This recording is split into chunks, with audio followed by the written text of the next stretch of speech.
मरते समय इस आत्मा का जैसा संकल्प होता है, मन अंतिम क्षण में जो चिंतन करता है, उस संकल्प के साथ मन ज्ञान इंद्रियों को लेकर मुख्य प्राण में स्थापित हो जाता है। वह मुख्य प्राण उदान वायु से मिलकर जीवात्मा को उस अंतिम संकल्प के अनुसार अलग अलग लोग या फिर योनियों में ले जाता है।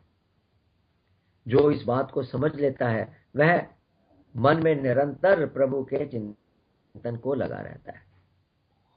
अब चौथा प्रश्न गार्ग मुनि पूछते हैं, कहते हैं जब मनुष्य, उसके इस प्रश्न के भी 5 हिस्से हैं। पहला हिस्सा है कि जब मनुष्य गाढ़ी नींद में होता है, प्रगाढ़ नींद में होता है, तो उसके शरीर में रहने वाले देवताओं में से कौन कौन सोते हैं। इसके उत्तर में पिपलाद ऋषि जी कहते हैं कि गाढ़ी नींद में सभी 10 इंद्रियों के देवता काम करना बंद कर देते हैं और उनके राजा मन रूपी देव भी उसी के अंदर, वो इंद्रियां मन के अंदर विलीन हो जाती हैं। उस समय ये जीवात्मा ना सुनता है, ना देखता है, ना स्पर्श करता है। जागने पर सब इंद्रियां मन से अलग होकर अपना अपना काम करने लगती हैं। तो गाढ़ी निद्रा के अंदर जो जीवात्मा है वह भी सो जाता है। ना वो सुनता है, ना वो देखता है, ना वो स्पर्श करता है, इनएक्टिव हो जाता है। कहने का मतलब यहां पर यह है कि जो मन है उसी के द्वारा जीवात्मा फंसता है। तभी कहते हैं कि अगर मन को आपने कंट्रोल कर लिया, नियंत्रण में कर लिया, तो जीवात्मा जो है वो अपने आप ठीक रास्ते पर चलने लगता है। मन है जो जीवात्मा को फंसाता है। अब इस प्रश्न में दूसरा भाग है, गार्ग मुनि का दूसरा प्रश्न है कि सोते वक्त कौन कौन जागते हैं। जब मनुष्य गाढ़ी नींद में सो हुआ है तो उस वक्त कौन कौन देवता जागते हैं। तो पिपलाद ऋषि कहते हैं जब मनुष्य गाढ़ी नींद में सोया हुआ है उस वक्त मनुष्य के शरीर में 5 प्राण रूप अग्नियां ही जागती हैं, अर्थात सिर्फ प्राण उस वक्त चेतन रहता है, जागता रहता है। नींद के समय उदान वायु मन को परमात्मा के निवास स्थान रूप हृदय गुफा में ले जाता है। उदान वायु मन को परमात्मा के निवास स्थान पर ले जाता है और जहां मन के द्वारा जीवात्मा विश्राम रूप सुख का अनुभव करता है। तो जब मनुष्य गाढ़ी नींद में सोया होता है उस वक्त सिर्फ प्राण ही जागते हैं। इनका तीसरा प्रश्न है, सपने के समय कौन देवता सपने की घटनाओं को देखते हैं। तो इसके उत्तर में पिपलाद ऋषि कहते हैं कि सपने में जीवात्मा ही मन और सूक्ष्म अर्थात ज्ञान इंद्रियों द्वारा अपनी विभूति का अनुभव करता है। तो सपने में कौन देखता है, जीवात्मा ही देखता है। इसके पहले जो कुछ भी देखा, सुना और अनुभव किया है उसी को सपने में स्वयं ही देखता है और सब कुछ ये बनकर उसको देखता है। सपने में वही सब बनकर देखता है।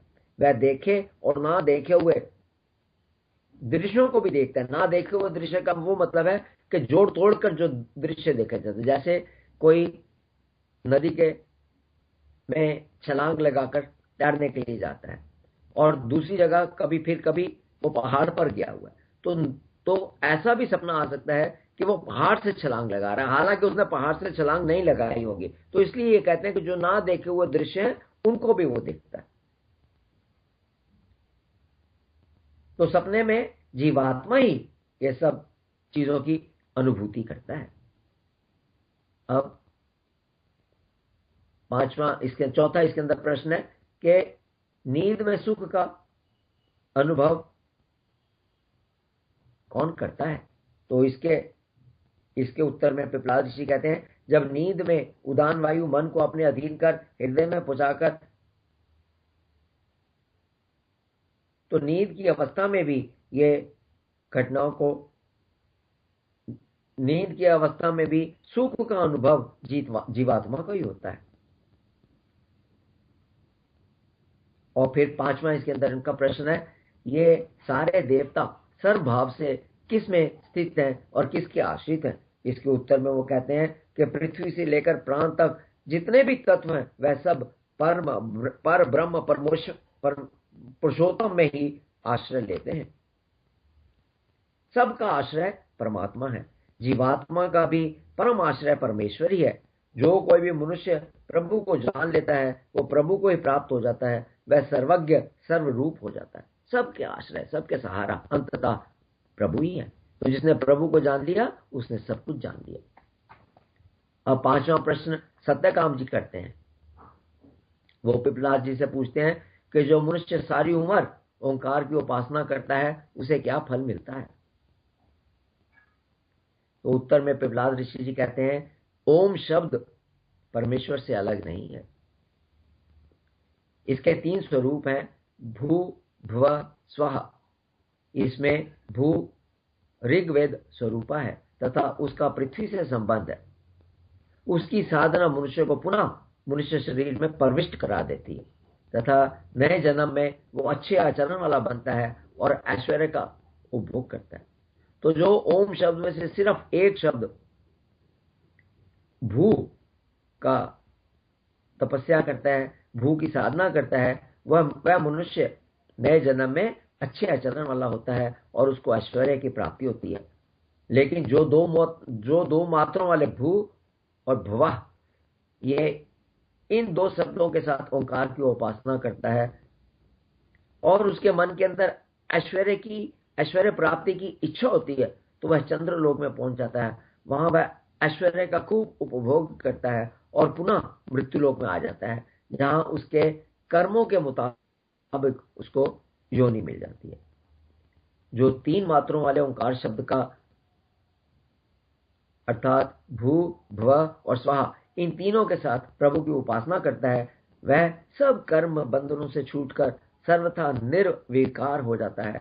वह ब्रह्मलोक तक पहुंच जाता है तथा अंत में वो परमेश्वर को प्राप्त होता है।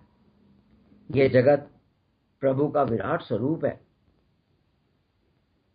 वह तथा यह जगत परिवर्तनशील है। इसमें रहने वाला जीव अमर नहीं होता, चाहे वह ऊंची से ऊंची योनि को प्राप्त हो जाए। जन्म मरण के चक्कर में जीव जरूर पड़ा रहेगा। अच्छे कर्म करेगा अच्छी योनि मिलेगी, बुरे कर्म करेगा बुरी योनि मिलेगी, लेकिन उसे कभी भी इस चक्कर से मुक्ति नहीं प्राप्त होगी। जो जगत प्राप्ति की इच्छा से साधना करते हैं, अर्थात जिनका लक्ष्य प्रभु नहीं है, वह प्रभु को नहीं पाते। प्रभु को वही पाते हैं जो अपनी सब क्रियाओं में प्रभु को व्याप्त समझते हैं, अर्थात प्रभु ही सब कुछ कर रहे हैं, प्रभु को ही वो अपने कर्म सब अर्पण करते हुए जाते हैं, निष्काम भावना से कर्म करते हैं और ओम के द्वारा उनको पाने की उपासना करते हैं।